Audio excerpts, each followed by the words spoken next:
When we think about legislative advocacy and these legislative bills, one very important aspect of all of this is being able to advocate to your lawmaker about what things that you like that they're doing, what things that you do not like that they're doing. I think a lot of the things that we'll be talking about tonight are bills that DemNC opposes. And so we need your voice to help us ensure that our lawmakers and your lawmakers know what you want them to be working on. And so you just joined us. My name is Caitlin Kaiser. I'm the policy director at Democracy North Carolina. I'm joined tonight, have been welcomed tonight by Linda Sutton, who is the regional organizer of the Central Piedmont area, as well as Lisa Harris, who is the another regional organizer in the same region. Also have tonight with us Alicia Harding, who is our comm specialist tonight and will be helping us with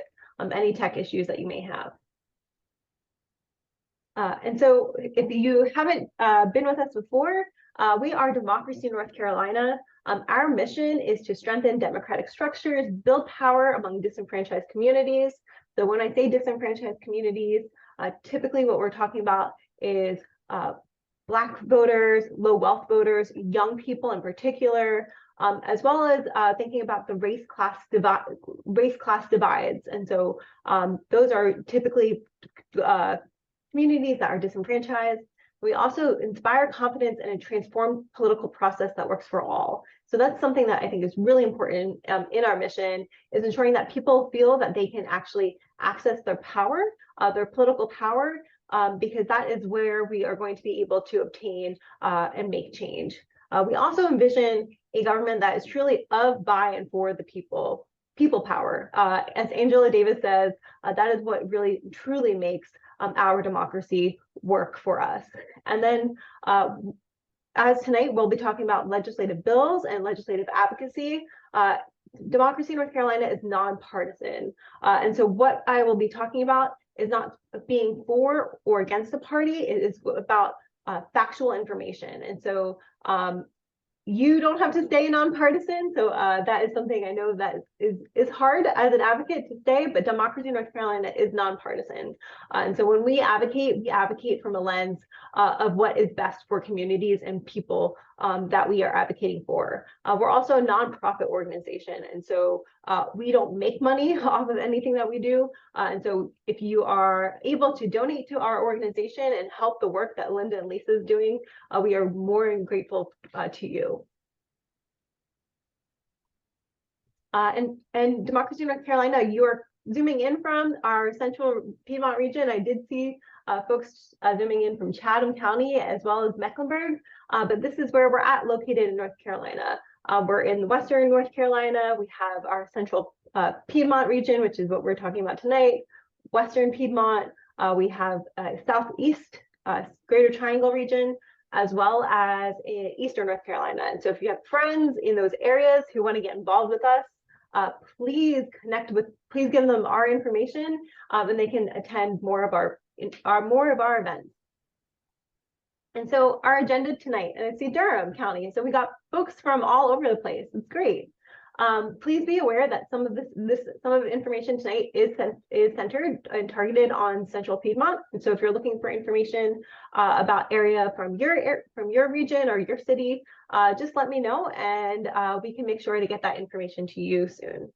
And so tonight's information is we're going to have we're going to talk a little bit about the North Carolina General Assembly, to talk about some background. We'll get into the federal legislative landscape. Then we'll transition to North Carolina legislative landscape. And then we'll kick us off with some ways that you can take action through Democracy North Carolina. And then we'll continue on with questions and conversations. And please feel free, as I'm going on, if there's a question that you have, please drop that in the chat. And at the end, if I don't see it, Alicia will let me know, and I can always address it at the end. And Peggy, I see that you say that you never met with one-on-one with an elected official, but been part of the advocacy group. And I think one of the things that Democracy North Carolina is trying to do right now is these legislative advocacy teams to get people to be able not only to meet with their their state representatives, but also what's really important is meeting with your local representatives, so your town council, city council, and commissioners, because that's really where so much power lies. And so we're going to kick it off with the General Assembly. And so right now, the North Carolina General Assembly is called its long session. And so North Carolina has a short session, which is in the even years of when we typically have a statewide general election or a midterm election.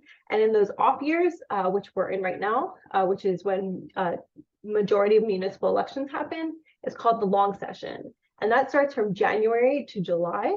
And I put an asterisk on the slide next to July because 9 out of 10 times, the long session goes all the way till December. What we've heard from our Speaker Hall, as well as President Berger, is that they are hoping to stop in July, but we'll see if that actually happens this year.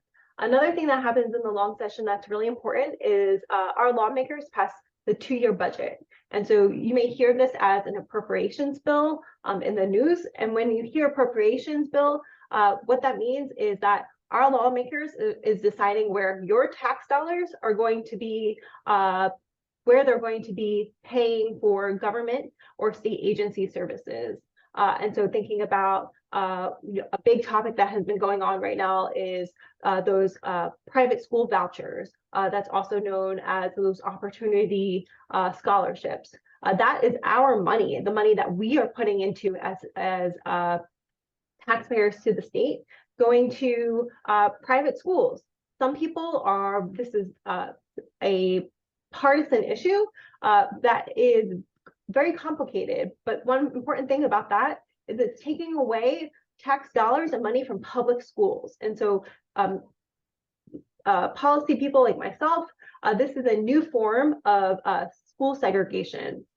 Another big topic this year for our long session is Hurricane Helene recovery. And so thinking about how the General Assembly is going to support folks in Western North Carolina that are still recovering from the Hurricane Helene, as well as ensuring that our neighbors in Eastern North Carolina who have not recovered yet fully from Hurricanes Matthew and Florence, ensuring that they can still make sure that they have homes that they can come back to safely. Another issue that's going on is reducing individuals' income tax rate. So this is called a regressive tax policy from 4.5% to 3.9%. And you might think, great, I don't want my money being put into taxes to the state. But at the end of the day, who this really benefits is wealthy billionaires and millionaires, and as well as other special interests in the state. And we know from our partners from the Budget and Tax Center that when the individual income rate goes down, what ends up happening is many things such as our other sorts of taxes like property actually go up higher. And so usually we feel this in other sorts of ways. Other big issues that are coming up in this long session that I'll be discussing tonight are immigration, diversity, equity, and inclusion in education and government, as well as government efficiency. So thinking about DOGE, that is happening in North Carolina right now. Another important topic, another important change this year in the General Assembly is new leadership. So we have now Representative Dustin Hall, who is a House Speaker. He replaced Representative Tim Moore, who has been elected into Congress. And in the Senate, we have Cindy Batch, who is now the new Senate Democratic Minority Leader, who replaced Senator Blue. And really good news for some of these bad bills that I'll be talking about is voters broke the supermajority. And so no longer in the House of Representatives in North Carolina, they do not have a supermajority, which means that our governor, Governor Stein, actually has an opportunity to utilize his veto power. And Peggy, I see your question about what is the best way to meet with local officials, and we'll get to that in a little bit. And so here's another way of looking at after the 2024 general election, how the North Carolina General Assembly changed. And so now we have 71 House Republicans and 49 House Democrats. And that's where we broke the supermajority, because to get to get a supermajority, you need 72 of one party. And so it is a slim broken supermajority, but we've done it. And in bills like election law, many times Democrats are able to hold that line and vote in solidarity together.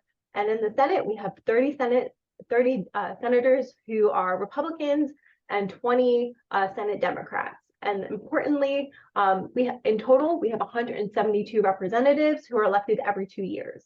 And in North Carolina, our elected officials, both senators and representatives, House representatives, don't have any term limits. And so many times, as I'll be going into who represents Central Piedmont, you'll see that these are representatives who are a lot older, who might not be matching the population, and whose political understandings or agendas are outdated or extremely racist because of their age. And we just want to briefly touch about veto power. And so the Governor Stein, or whoever is the governor in North Carolina, they can veto all public bills except for making appointments. So if one thing that's going on right now is in the General Assembly, they are appointing a new person to run the DMV. And so that is an appointment that our lawmakers can make. The governor cannot veto any proposed constitutional amendments. So thinking about voter photo ID, that was something that we all voted on in 2018. In 2024 general election, we had a constitutional amendment to change, and I say quote unquote change our North Carolina Constitution to modify its language about who can vote. That was a citizens, you might have heard this as citizens only, a constitutional amendment. This was something that was actually very manipulative and deceptive, because our Constitution already prohibits non-citizens from voting in North Carolina's elections. And so this was a dog whistle, you could call it. Also, the governor cannot veto any of redistricting bills or local bills that come through. And to be able to utilize to be able to hold the governor's veto power, or to override his veto power, you need 3/5 vote in each chamber. And so in the House, that's 72 votes, and in the Senate, that's 30. And if you remember in the previous slide, I'll go back for a moment, and you'll see in the House Republicans, they have only 71 votes. And so if the Democrats can stay together in solidarity, they would be able to hold Governor Stein's veto on any bills. And one important thing is knowing who actually represents you. In North Carolina, because of our redistricting process, we have time and time again have had people have to challenge our maps because of a discriminatory, whether that's through a partisan lens or racial lens map. And so we have a long history of our maps being changed multiple times, especially in this region, Central Piedmont. If you are familiar with U.S. House Representative Fox, her district goes all the way from Western North Carolina into Guilford, Guilford area, which is insane, and thinking about the differences in differences in needs of Western North Carolina to the Central Piedmont. And so these maps are challenged, and you can go to this link that Alicia will drop in the chat and find out who represents you if you're not already aware. And we do have a few questions from Peggy in the chat, but I think we might get into answering some of them through the PowerPoint. Thank you, Alicia. I appreciate you pointing that out. And then, yeah, we'll talk a little bit about how do we advocate for funding for public schools. And then, is there an effort to disenfranchise voters? Yes. So we'll get into disenfranchisement in a couple of moments. No problem, Peggy. Yeah, and so if you don't know who represents you, that is the first thing that is really important about this conversation, because if you are curious about funding and you're not connected with DemNC, this is the way to find that out, by emailing or calling your local representative.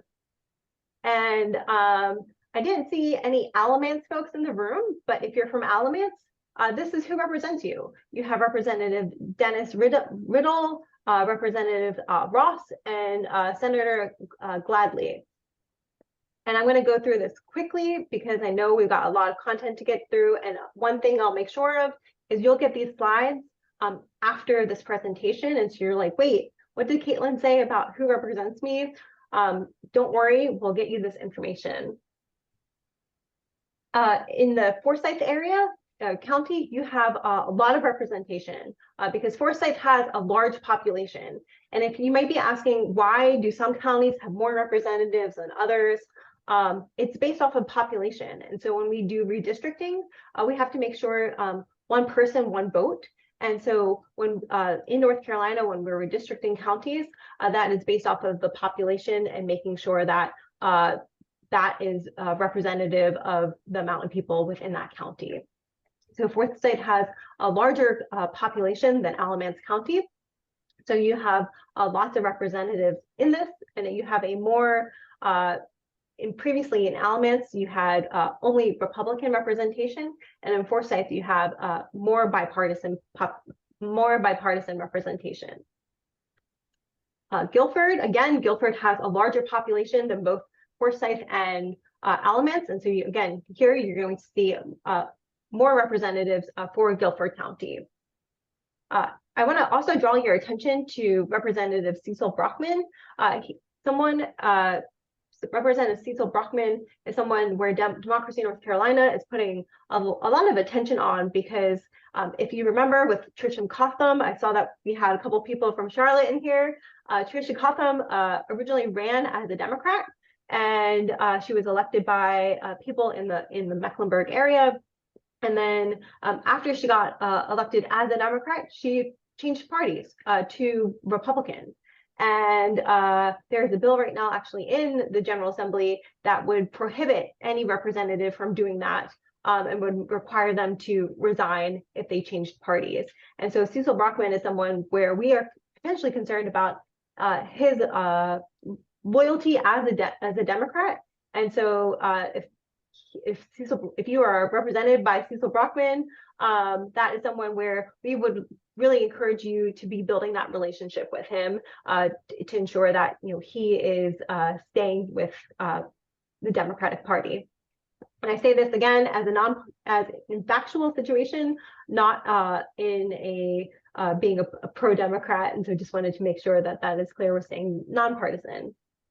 And then Rockingham has a smaller population, and so this is where Senator Phil Berger, the president pro tem of the General Assembly, is representing. And then we've got Rowan County, which is represented by all Republicans, bigger than Rockingham.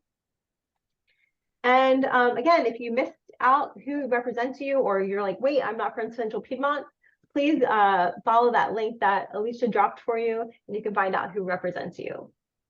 So now I'm going to take us into the federal landscape. And there's a couple things going on right now there are more than a couple things. There are a lot of things right now, right, going on at the federal level.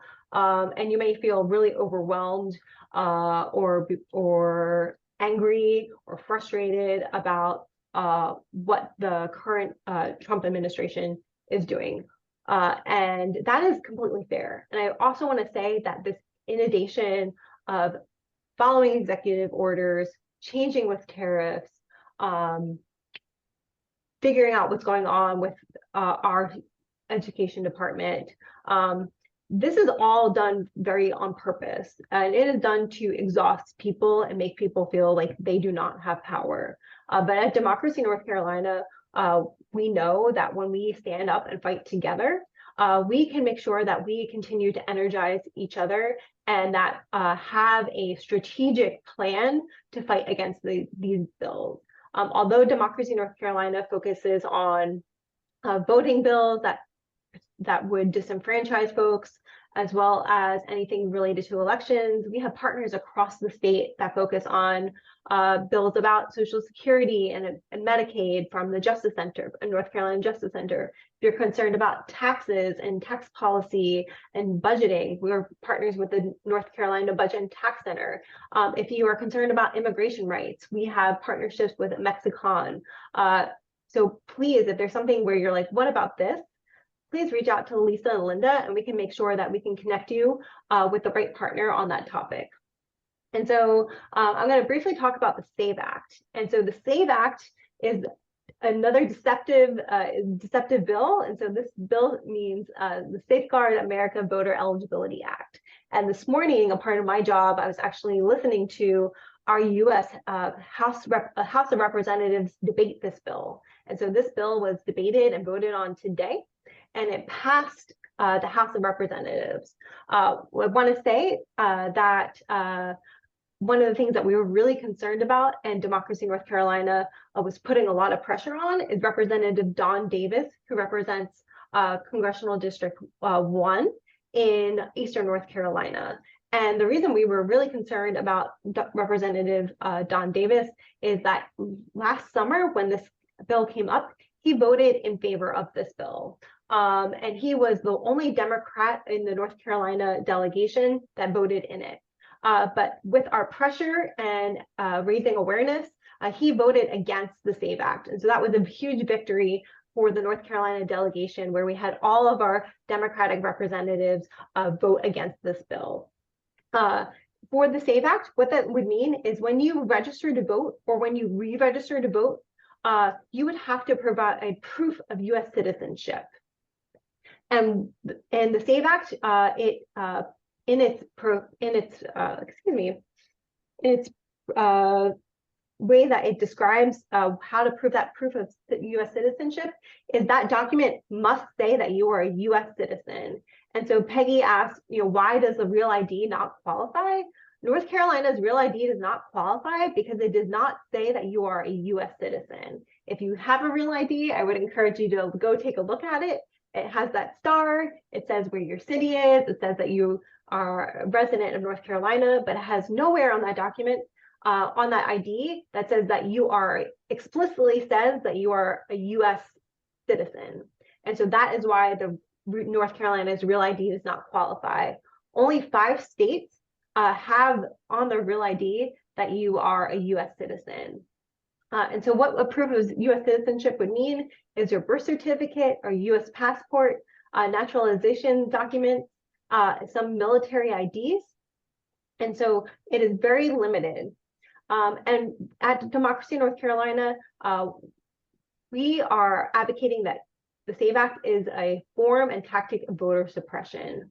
Why do we say this? Is it would halt all voter registration in North Carolina. I have talked with Executive Director Karen Brinson-Bell from the North Carolina State Board of Elections, who has said that by the requirements of implementing the SAVE Act would stop all voter registration, such as online voter registration drives, same-day registration, as well as registration by mail, because of being able to try to implement that requirement of people showing their proof of citizenship.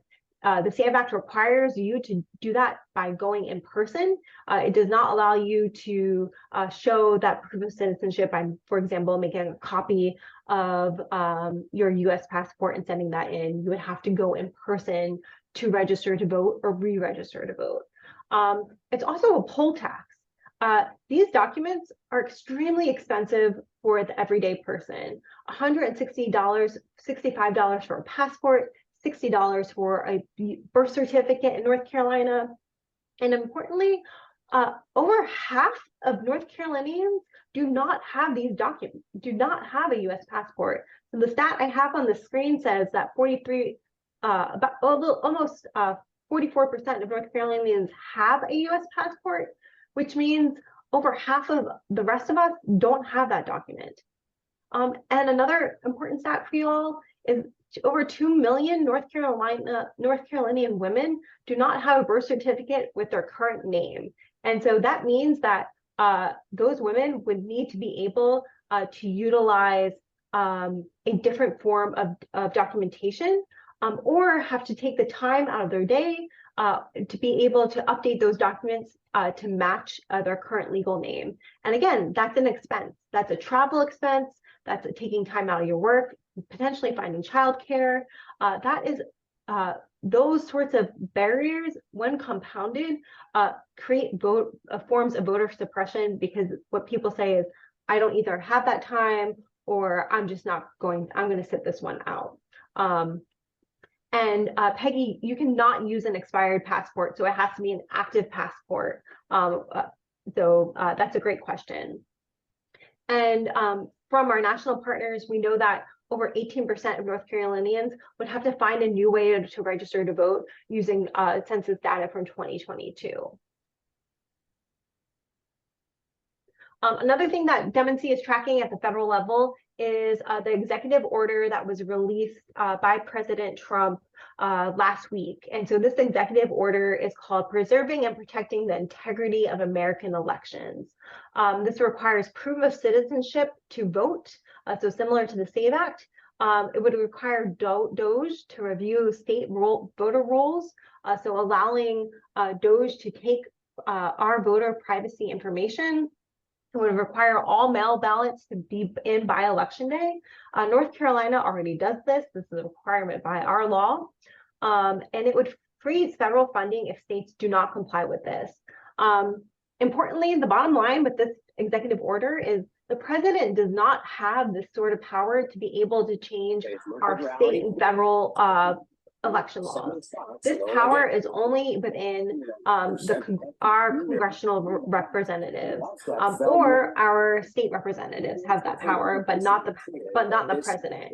And so in response to this, there have been multiple lawsuits filed by the ACLU and other national organizations, as well as various other attorney generals from various states who have filed a lawsuit against the president about this executive order.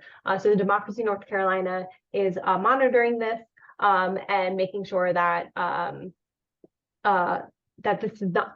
We know that this should not become law, because again, the president does not have the power to do this. But in many of the things that the president is doing right now, that you all probably are aware of this, is he is testing his power to see what he can get away with our courts. And then Peggy, I see that you have a question about the SAVE Act. So you say you cannot update your birth certificate to your married name because it was not at your time of birth. Yeah, and so that's a great, thank you for making that clarification. And so this point about your birth certificate has come up a lot of times in this debate. And the one thing that people, lawmakers who are for the SAVE Act is that, well, the SAVE Act allows each state to make exceptions, but those exceptions are very narrow, and it's not very clear within the law itself if you could actually present a marriage certificate. And so I don't even know, for example, if that would be allowed in North Carolina. It would depend on multiple factors. It would depend on our state board of elections. It would depend on our lawmakers. And so that is an outstanding question for North Carolinians. And so I'm not sure if that would be allowed. And then Sandra asks, how about a North Carolina driver's license along with a birth certificate? Again, in the exceptions that are in the SAVE Act, they require the state to make those exceptions. And we know, for example, that in the SAVE Act, again, DOJ and the federal government would have an ability to say whether or not that state's exceptions to the SAVE Act is compatible with the law.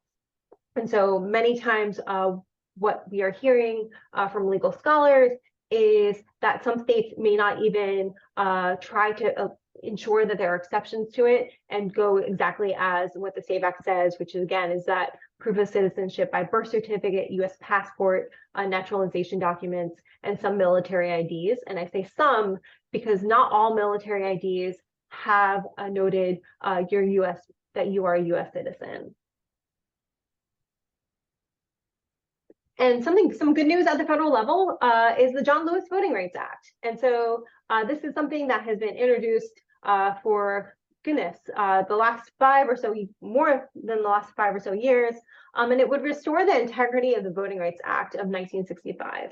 And this is really important because one of the things that it would do is it would re-energize and restore the pre-clearance provisions of the Voting Rights Act. And those are really important, especially in places in the South, because we know that there are many still outstanding and active forms of racial voter suppression, such as voter photo ID. In 2022, our North Carolina Supreme Court found that voter photo ID was racially discriminatory. But when the North Carolina Supreme Court changed majority powers to Republican, it reversed that decision. And so voter photo ID underneath the Voting Rights Act, depending on other sorts of factors, would be found in violation of the Voting Rights Act. And so we really need to ensure that this gets passed. This could have been something that President Biden could have done outright, but decided not to do that. And so I think one of the things when we're thinking about, why are things so terrible, is we really need to ensure that our lawmakers, our representatives, know what we want. And the John Lewis Voting Rights Act is one of those provisions that we really want to ensure Democrats try to champion and talk about. And so I'm going to take us to the North Carolina landscape. So what we are seeing in North Carolina right now. I'm going to start off with some bad bills, and then I'm going to end us with some good things that are going on. And so one thing that Democracy North Carolina is really concerned about is House Bill 127. And this bill would criminalize voter registration drives. Yes, you heard that right. Criminalizing voter registration drives. The bill in its title is called Voter Registration Drive Form, which sounds something positive, right? But when you actually look at what the bill would do, it would criminalize the use of voter registration forms by groups or individuals, making it a Class 2 misdemeanor. And Class 2 misdemeanor is aligned with something like simple assault. And so I don't think it is on par to be doing a patriotic duty, like using voter registration to help people register to vote, as compared to assault. It's just not on the same. It should not be categorically the same. In the current status of House Bill 127, it has been filed. Earlier last week, it was actually calendared for House election law, but Democracy North Carolina, along with other partners, did some rapid response in asking advocates like yourself. I don't know if anyone in this room has signed up on our petition, but we did a call for action, and that bill was actually taken off calendar. So that's really great news, meaning that the advocacy that we were doing was actually heard by lawmakers, and they have removed that from the calendar. And so right now, again, it has only been filed. It hasn't been heard yet by committee. And so House Bill 127, instead of allowing groups to utilize a voter registration drive, the original voter registration form, it would create a sample form, and it would require groups or individuals to register with the County Board of Elections to get that sample form. And we know from other states that using a sample form creates confusion, because voters who are new might not understand that they actually didn't register to vote. It would also create confusion in ways for organizations who want to support voters to be able to access their political power by having to register with the county board. When do you have to register? How long in advance do you have to register? These sorts of things are not clear in the form, in the bill itself, and that unclarity creates vagueness, which prevents people from actually taking steps to try to give people information to register to vote. Yeah, it's completely unbelievable. It is a slap in the face, especially in thinking about the need and necessity in North Carolina to help people to register to vote. When we look at 2024 data that Democracy has done, and you see that there were 65,000 voters who used a provisional ballot to vote, and over half of those provisional ballots were cast because of no record of registration, which means that we need support in North Carolina to ensure that people are registered to vote by election day. And a great fact about this all, and in 2024, 13% of North Carolinians registered through a voter registration drive. So we know that voter registration drives is filling a gap that the state is not meeting adequately. And thinking about barriers such as online voter registration. You can only utilize that if you have a DMV ID or social security number. We know, for example, especially in this Piedmont region, that access to a DMV office is hard to get. There's only, I think, 5 out of these counties that actually have a DMV office. And so voter registration drives are essential to ensure participation in our elections. Another bill that we are following is reducing early voting. And so there's a 17-day period for early voting in North Carolina. And that is a robust voting period that Bob Hall, who was the previous executive director at Democracy North Carolina, actually championed for. And on the slide, there's a picture of Linda Sutton advocating for early voting. This has been a fight that has gone on ever since early voting has come to North Carolina, and some lawmakers try every long session to take it away. And so House Bill 66 and House Bill 44, they would reduce the early voting period to 6 days. So reducing it from 17 days to 6 days. That's, again, unbelievable. Sandra, I'm going to take your word. And one thing that this would do is it would eliminate Sunday voting. And so when you think about the historical and the current need for Sunday voting, not only as a representation of souls to the polls and the work that that Black communities and Black people led for that fight, but also other religious reasons.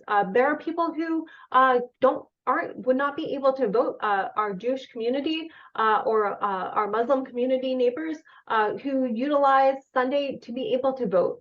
So there's many different reasons why Sunday voting is so essential to access the ballot.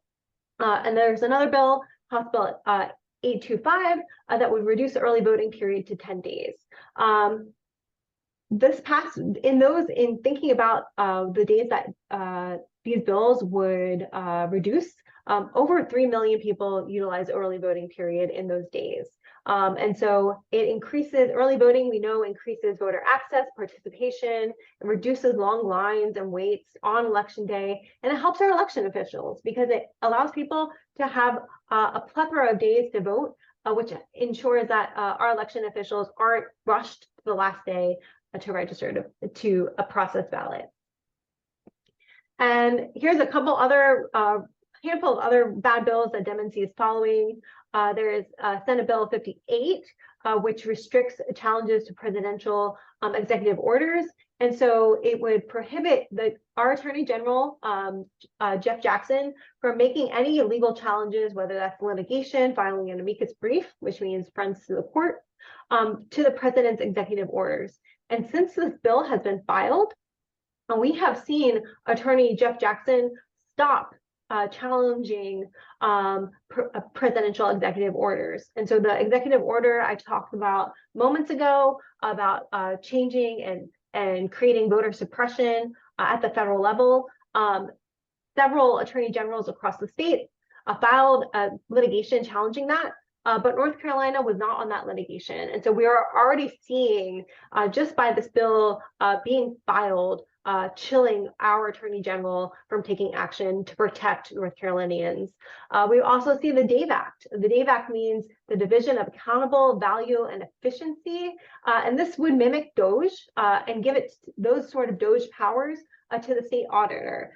This bill would require the state auditor to be able to recommend to the General Assembly agencies or government jobs that should be eliminated.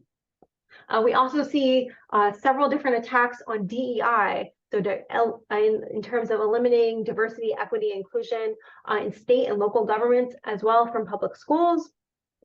And again, mimicking the federal government, what we're seeing at the federal level, Senate Bill 153, the North Carolina Border Protection Act, it would require certain agencies to work with ICE and would penalize any local governments if they had sanctuary policies adopted. And so I live in Carrboro, we do have a sanctuary policy, and so it would penalize through it would be a fiscal penalty on my municipality. So I'm going to turn us to some good bills, some happy things. A bill that Democracy North Carolina has worked with representatives on is Fix Our Democracy, House Bill 788. This is an omnibus bill that does a lot into one bill. It would require a nonpartisan redistricting process. And so the bill doesn't require an independent redistricting committee, but it requires that the General Assembly do not participate in the redistricting process. It would also restore nonpartisan judicial elections. And so North Carolina used to have nonpartisan judicial elections. And then I think it is, was that 2018? The General Assembly required that judicial candidates be associated on the ballot with a political party. And that is just not needed. Our judges should not be pawns in political party games, similar to what we're seeing right now with the Griffin mass challenge of 65,000 voters.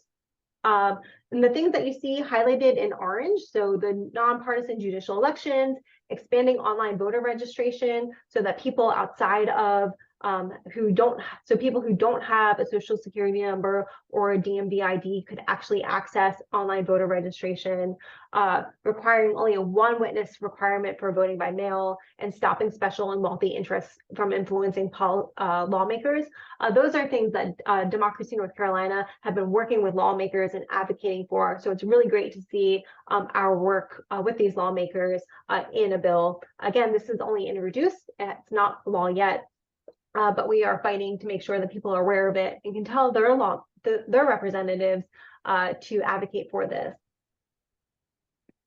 And then a bunch of other good bills that Democracy North Carolina is following. I want to point your attention to Senate Bill 311, Make Legislators' Documents Public Records. In last year's budget, the General Assembly snuck in a provision that allowed them to not make their documents public records. And instead, it allowed them to have complete control over their records, which meant that it gave them license to sell their public records, trash their public records, do whatever they want.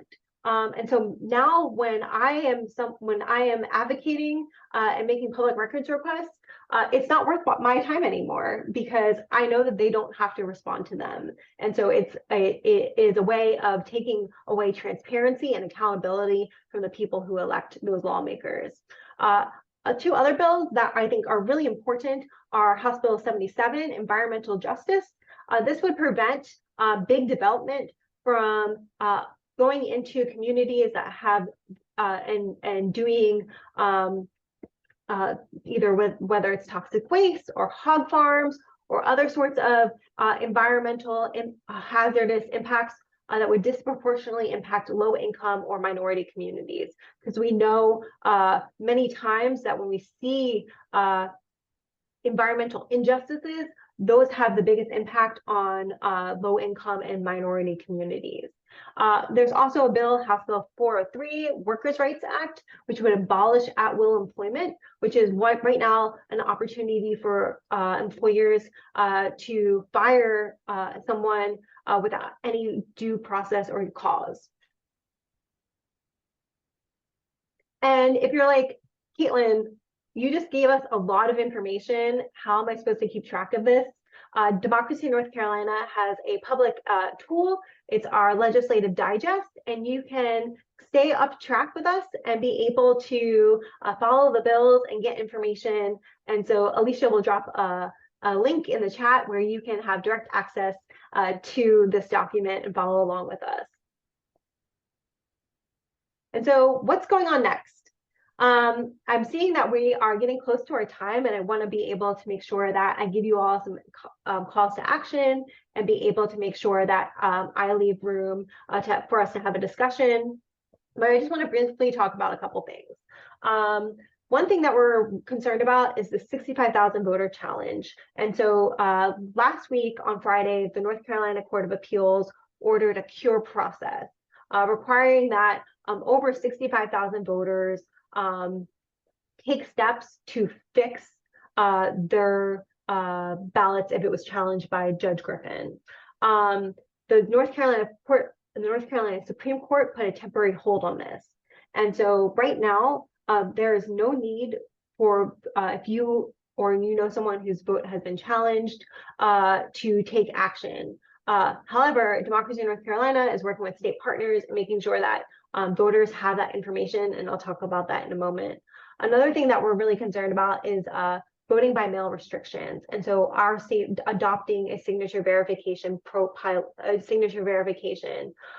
if that happens, North Carolina would be the only state in our country to have voter photo ID, signature verification, and 2 witness requirements.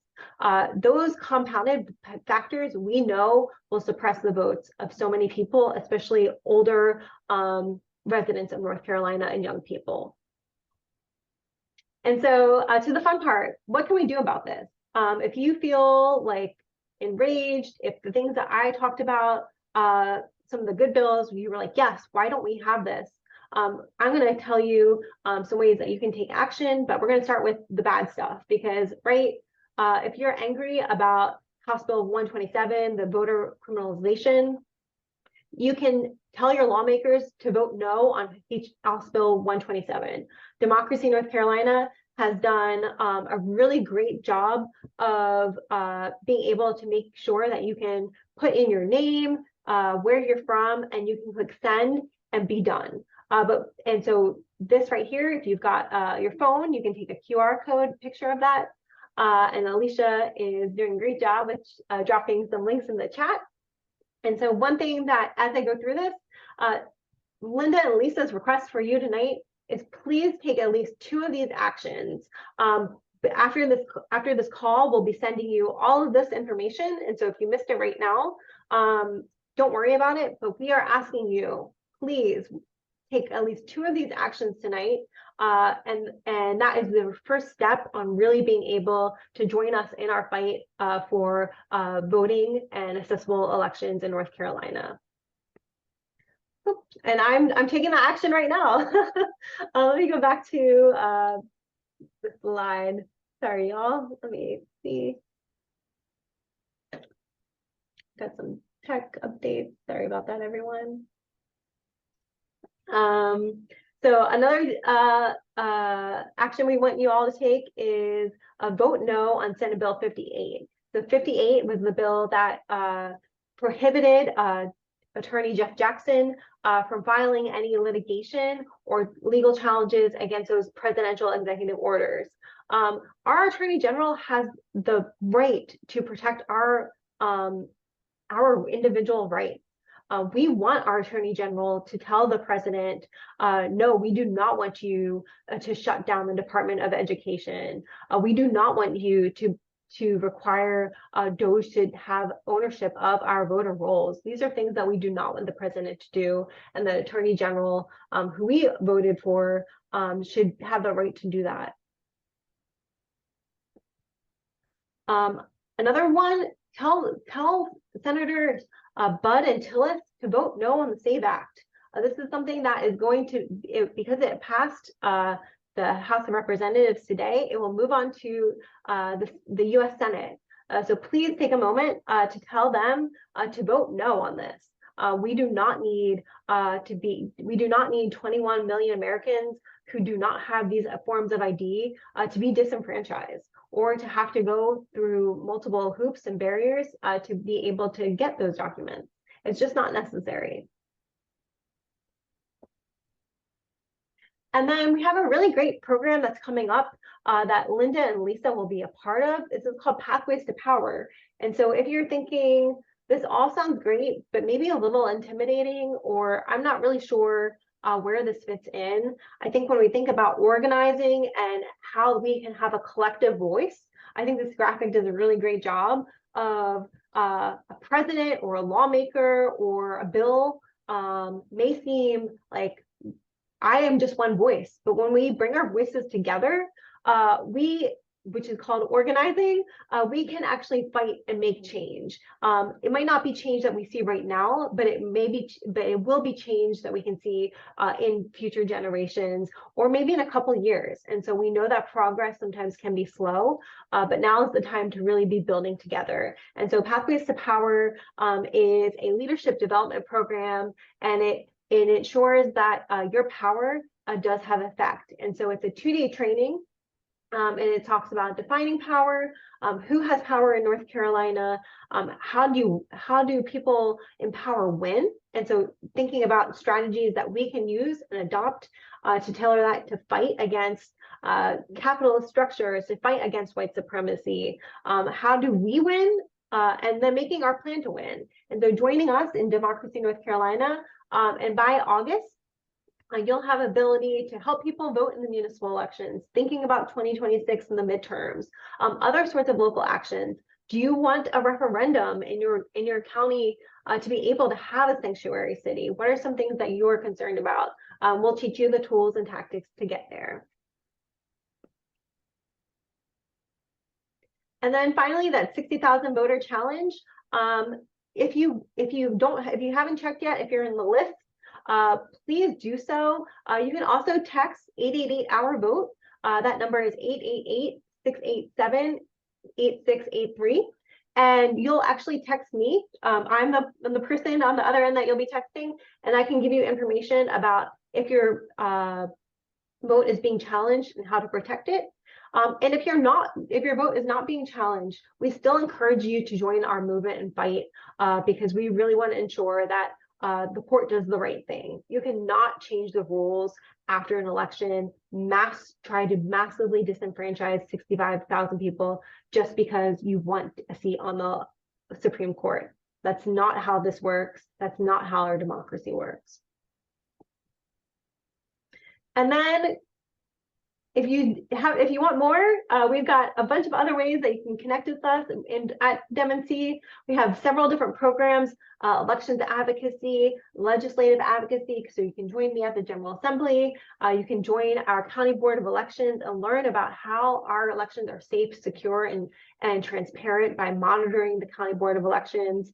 And then come back with us May 8th. We'll be talking about voter registrations and municipal elections.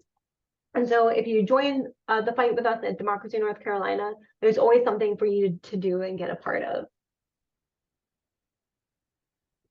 And I just keep on keeping. And so I want to turn it over to Linda to see, Linda, if you have any other suggestions for folks, and then we'll have some questions, and then we'll close out with Lisa.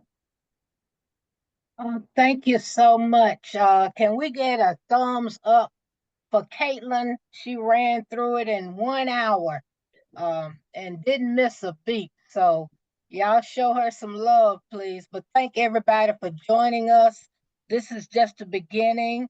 We're springing into action. There was a quote that says that there are so many injustices happening that it may seem overwhelming, and it is if you're listening to the news. It's overwhelming, but one thing we must not do is fail to protest. We must not fail to speak out or fail to take action. And, it don't have to be, marching in the street, throwing a brick through Walmart's window, no, or throwing a brick through, through anybody's window, that type of, no, there's so many other things that you can do that can be effective. And so with all of us together, we can make a difference. But what we have to do is take some action, and all these actions do make a difference. So I invite you, and especially if you know of any young voters, some high school students or freshmen in college that could use some introductory training into civics, because it's less and less in high schools anymore. So we want to train up a new generation too, and Pathways to Power is the perfect opportunity for them to get involved. But stay connected with us and let us know if you have some young folks that might want to go through this training.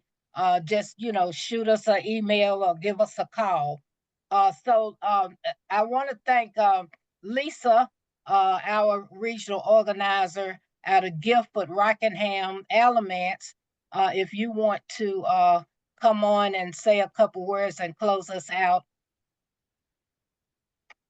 Thank you. And thank you again, Caitlin and Linda, for setting the stage for action. And we are ready.